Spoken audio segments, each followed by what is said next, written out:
अंधार फार झाला दिवा पाहिजे, अंधार फार झाला दिवा पाहिजे, महाराष्ट्राला पुन्हा एकदा जिजाऊचा शिवा पाहिजे, जिजाऊचा शिवा पाहिजे। एकच राजा इथे जन्मला शिवनेरी किल्ल्यावर, माझ्या राजाचं नाव गाजतंय गड किल्ल्याच्या दगडावर, माझ्या देवाचं नाव गाजतंय गड किल्ल्याच्या दगडावर। प्राणपणाने लढले मावळे भरवस त्या राजावर, माझ्या देवाचं नाव गाजतंय गड किल्ल्याच्या दगडावर, माझ्या राजाचं नाव गाजतंय गड किल्ल्याच्या दगडावर। शिवनेरीवर शिवबा जन्मला, शिवनेरीवर शिवबा जन्मला, राजांचा अधिपती, सार राजांचा अधिपती, दैवत छत्रपती नामचं, दैवत छत्रपती, दैवत छत्रपती नामचं, दैवत छत्रपती।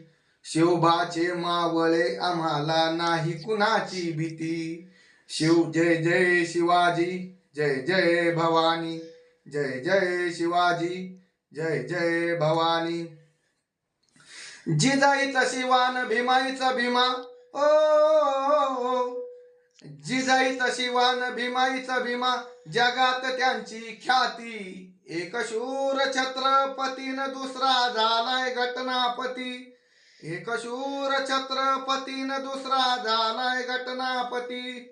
विद्यार्थी मित्रांनो, खऱ्या अर्थाने शिवाजी महाराजांमधील अनेक गुण हे आपल्यामध्ये घेण्यासारखे आहेत। शिवाजी महाराज हे नेहमी परस्त्रीला स्वतःच्या आई समान, बहिणी समान मानायचे। अगदी तोच गुण आपण सुद्धा आपल्यामध्ये आचरणात आणला पाहिजे। आपण सुद्धा परस्त्रीला आई समान, बहिणी समान मानले पाहिजे। शिवाजी महाराजांचा दुसरा गुण आपण घेतला पाहिजे, तो म्हणजे शिवाजी महाराजांनी कधीच जातीभेद केला नाही। सर्व प्रकारचे मावळे त्यांच्या स्वराज्यामध्ये होते। हा गुण सुद्धा आपण आपल्यामध्ये घेतला पाहिजे। आपण सुद्धा कधी जातीभेद हा केला नाही पाहिजे। त्याचबरोबर शिवाजी महाराजांमधील महत्त्वाचा गुण घेतला पाहिजे, तो म्हणजे स्वाभिमान। शिवाजी महाराज नेहमी म्हणायचे की माझ्या स्वराज्यातील गवताची काडी सुद्धा कुणाच्या ताब्यात राहणार नाही, गहाण राहणार नाही, असं त्यांना नेहमीच वाटायचं। हा स्वाभिमान सुद्धा आपण खऱ्या अर्थाने घेतला पाहिजे। आजच्या शिवजयंतीच्या सर्वांना मनपूर्वक शिवमय शुभेच्छा।